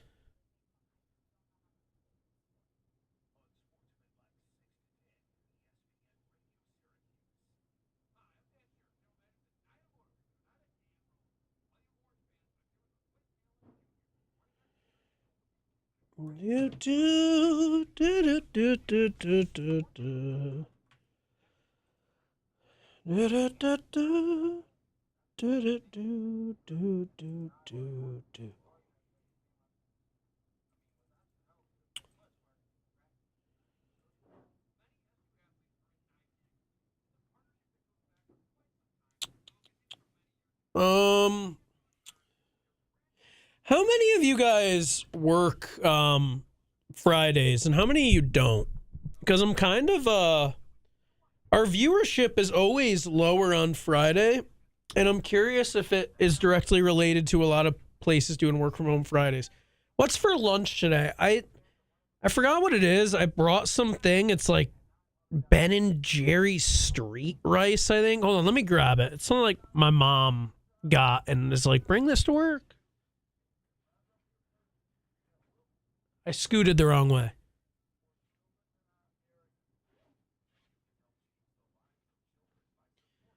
Fried rice with vegetables. Street food. LA Orange is working. Okay. What's in this thing? Fried rice and vegetables. Almost just dropped it all over the keyboard. I'm just going to assume it's fried rice and vegetables and that's it. Working. But Kev, you're not working now, right? Because if you were working, it would be tough to chat. Work from home on Fridays, okay. Usually working off today. Working. It seems like we have a big work audience, which is cool.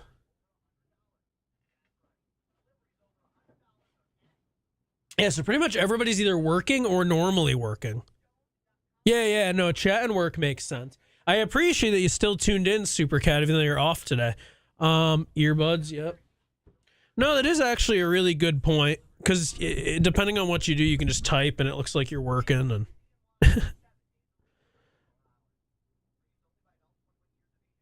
no one who's not currently working that what? Though no one who's not currently working. Yeah, that's what I was saying at first. I might have brain farted and not verbalized it, but it was kind of like, well, this question might be kind of pointless because, you know. But, you know, most everyone who's active in the chat is working, so I just doing a little survey, and I appreciate it. I'm glad we can hopefully make your workday go by a little faster, and I'm glad that you are willing to spend the mid portion of your day with us. Odie's working.